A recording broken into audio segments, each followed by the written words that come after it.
Welcome back. Last time we spoke about this interesting map, and I promised I'd get back to you with someone who might know a bit more about it than I do. So today I'm joined here by Maria. Maria studied psychology, and she has quite a lot of experience with research. Yeah, that's true. And she's also my girlfriend. But she's not biased, I promised. As mentioned in my last video, I found the research, and I'm making air quotes here that you can't see them, but behind this map. I used air quotes because it can't really be classified as standard research, as a research paper, can it? Nope. Or yeah. Nope, really not. It's totally not written like a usual research article. It does not have the structure of the introduction, the what purpose it has, the hypothesis that I really miss, and the methods, the results, the conclusions. It does only has the conclusions. All right, that seems like there's quite a lot missing. Let's go through that step by step. Well, first off, the maker of this doesn't even really call it a research paper. He just calls it a blog in several points of the article. And I don't think it was ever actually officially publicized, was it? I don't think so. You said also that you never saw another really paper or something in it, with it. And if something is not officially published, there should always be a reason why it's not published. So that's kind of suspicious, I would say. Mm-hmm. Yeah, because it seems like he has put quite a little bit of work in it, and he does seem to be proud of it because he wants to put it out there and have as many people see it as possible. So if he could, I would assume he would have it publicized and peer-reviewed, unless he knows something might not completely be right with it. It was rejected or something. That's of course also possible, because there is a very there's a large lack of any information surrounding it. There's no introduction that explains why it was posted here, why he did it. There is very little information to be found. In fact, it was quite difficult to even find the person behind it. I did find his LinkedIn, which I won't be showing here because, you know, privacy and stuff. But yeah, well, let's continue to some other problems we found with it. Alright, so he didn't publicize it, but are there any problems in the actual, well, I'm gonna continue calling it a research paper, in the research paper that you'd like to mention? Really important one is, I found what test he used. It was actually a pretty good test. It's used for non-verbal tests to measure between countries. So that's actually pretty good, but I didn't. The test that he used, you have to change the score into the IQ score, and I never saw something like a formula that he used. So it's not understandable how he comes to the IQ scores. Yeah. So if I understand this right, the IQ test he used gives a score that's not in the standard IQ score that we're used to. No. And to get the actual IQ score, you have to transform it using a certain formula or whatever. Yeah. And he doesn't mention anywhere how he did that. And obviously that's a place where you can make mistakes or intentional manipulations, especially if you don't explain how you did it. Am I saying that correctly? Yeah, true. So while reading through this, you come across a lot of different numbers, and well, to be honest, I don't understand most of it. I didn't study psychology and I don't know that much about research. But one thing that keeps coming back is P is. I know what N is. N is just like the sample size, usually. But what does the P mean? Because I have heard about p-value, and it's apparently quite important in research. What does it mean?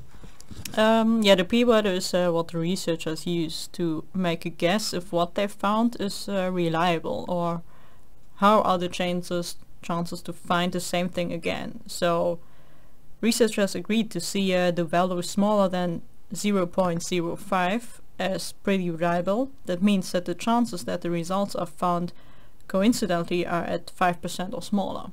Alright, so if a p-value is, for example, at 0.1, then that means there is a 10% chance that it's coincidental, the results. Yeah, and then it doesn't have a meaning to it. It's like, oh, the chances are too high to... Alright, but if that's what it means, then I'm seeing two p-values here which are quite surprising, because this is a p-value of 0.571, which, if I understand correctly, means there is a 57% chance that this result is completely random. And alright, and there's another one. There's another one here that says it's a p-value of less than 0.676. So I don't get that. Like, it doesn't say anything really, but like he knows for sure that it's a smaller chance than 67%. But yeah, I don't know how.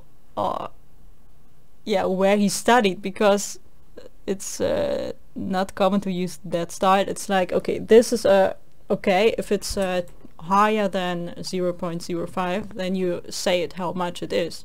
But usually, like, if it's not if your hypothesis is not correct, then you do not really mention it, so that it doesn't look like something is true that is actually not true. Right. And this is what we actually use if it's smaller than something. But this, we never use this. That's so... Yeah, that doesn't really say much. So basically what you're saying is it's not accustomed to even include any findings that have a p-value that's too high, because you don't want to create the illusion of something to be being true while there's a high chance of it being unreliable. Well, like, these are obviously problematic. But you came across another p-value, which is like the other ones were problematic, but this one seems manipulative. So here you've got a big portion of the results, quite relevant, and the p-value is higher than 0.05. So he doesn't say what it is. It could be 0.99 for all we know. Yeah. And it's extra sneaky because I think he's well aware that under that 0.05 is the limit. So if someone reads over this quickly, they'll just like see it like, oh, all right, this research, this p-value is relevant, but it's larger than that. So he doesn't even give the actual p-value or the actual chance of it being coincidence. He just says it's a high number that's too high to be reliable. I'm not saying what it is, and I'm phrasing it in a way that makes you think that it is reliable, basically. Yeah, it seems like that. Yeah. You never use it like this. Higher than something, you never use that. Yeah, and like at first you might think like this could be a coincidence. Maybe you just clicked the wrong button, like a typo. But he used the same thing over here. So this is most definitely not a coincidence, and he uses it correctly literally a few words later. So that's very problematic. Throughout this entire paper, he seems to at least try to stay neutral or not show any inclination to what he's actually trying to find out, which is problematic in itself because it means he doesn't really have a hypothesis. But then here he has this little gem. As the map suggests, there are strong positive correlations between national IQs and average skin brightness of a nation's population. In other words, he's basically stating here, without proper research, that there is a very strong, like that people with a darker skin color are less intelligent on average. And that seems to betray a strong bias, or at least it seems like what he's actually trying to research is not the average IQ of different countries, but correlations between the IQ and the skin tone, which is problematic in of itself. But it also highlights that this research paper is very flawed in its structure and in what it's actually trying to accomplish.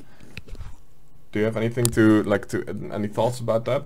Yeah, you know that I do not really like correlational research anyway. Yeah, So yeah. this is like, oh, I found something that correlates with each other, but it doesn't mean something about that it's something, the cause of something or so. Yeah, you yeah, know? obviously, because you can make very weird correlation maps. I believe there are maps that correlate average level of pedophilia and dog ownership, stuff like that. You can correlate completely unrelated things to each other.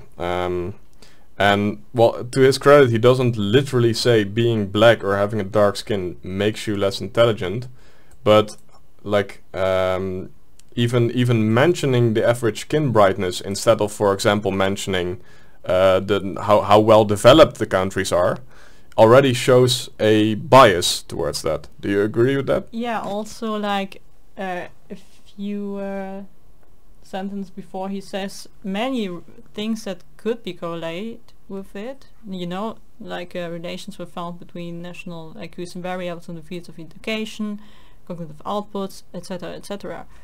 But he specifically goes into skin color. So Yeah, that is remarkable, because there are a lot of things you could take into account that make more sense to look at. For example, the fact that the countries here highlighted in red are very poor. Like, it would make more sense to first look at that before looking at skin color. So that is problematic.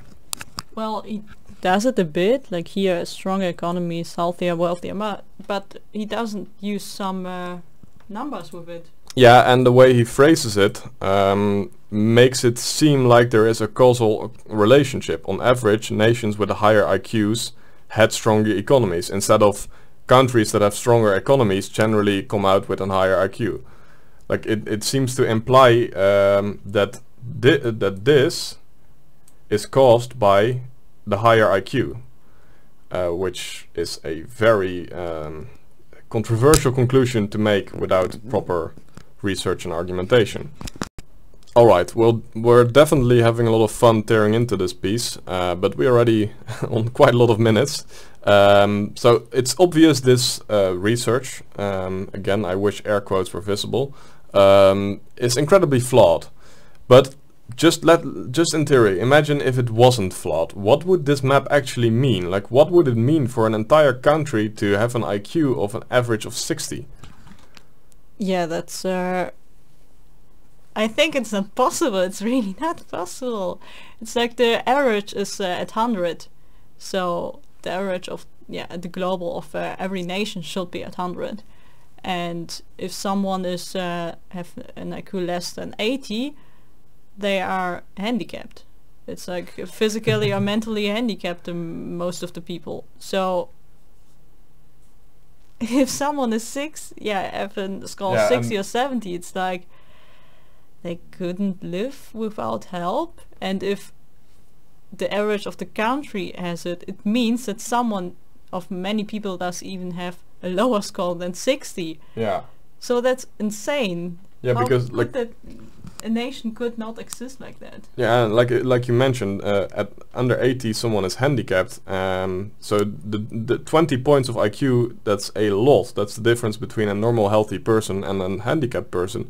And this goes even 20 points more below the level of being handicapped. So it's like, according to this research, African people are handicapped compared to normal handicapped people. That's insane. And like, again, I'm sure you viewer, whatever view you might have, even if you are a raging racist, I'm sure you've seen black people around. You know they are not severely mentally handicapped. They can feed themselves. They can go to the toilet. They, like, even without all the flaws in this research, something is inherently wrong with this. Yep. And the fact that he completely makes it unclear how the research was performed and how he came to those conclusions makes it even more problematic. And normally I would laugh this away, like, alright, this is stupid, this is very stupid. But I've seen a lot of people use this map and other maps that come to a similar conclusion in actual arguments. Like, I've been in an argument with someone who claimed that, oh well, yeah, it's only natural, like different races, they have differences between them. For example, black people are a lot more athletic than white people, and they might also be less intelligent because in Africa that's a way harsher environment, and you need more brute strength than intelligence to survive there. So it makes evolutionary sense. And I don't think those people realize how big of a difference this is. Like, if this research came out to, for example, Africa having an average of 95, that's already problematic, but at least there you could, like, theoretically have an idea, like, okay, they're on average more poor, so they get worse food, they are more often sick. That can result in some small changes, but this is completely ridiculous. This. Yeah, well, I'm not the expert, so like, do you have Yeah, I already mentioned it's really insane to imagine a nation, really nations. It's not even a little city or something. It's really a whole, almost a continent. I cannot imagine people living like that. Yeah, no, I like if it really means they are that handicapped, then I really can't imagine them having any form of social structure and them not dying after a few months because they can't properly feed themselves, basically. Yeah. Yeah. Well, that was fun, and I'm glad that we can answer the question, the clickbait question in the previous video. Are black people mentally handicapped? Or is this research a pile of garbage? And I think we can safely say it's the second option. Do you agree with that? Yeah, we cannot really say that the first one No, isn't true. We have not a better research found or something, but it's like, yeah, you cannot conclude this from this research. Yeah. That's for sure. Yeah, so this research paper is, well, problematic and wrong, basically. Well, the conclusions, we can't say for sure the conclusions are wrong because there isn't the proper research to look into. Anyway, thank you very much for watching. Have a nice day. Maria, thanks for coming here. Yeah. All right. Thank you. Anyway, have a nice weekend, people.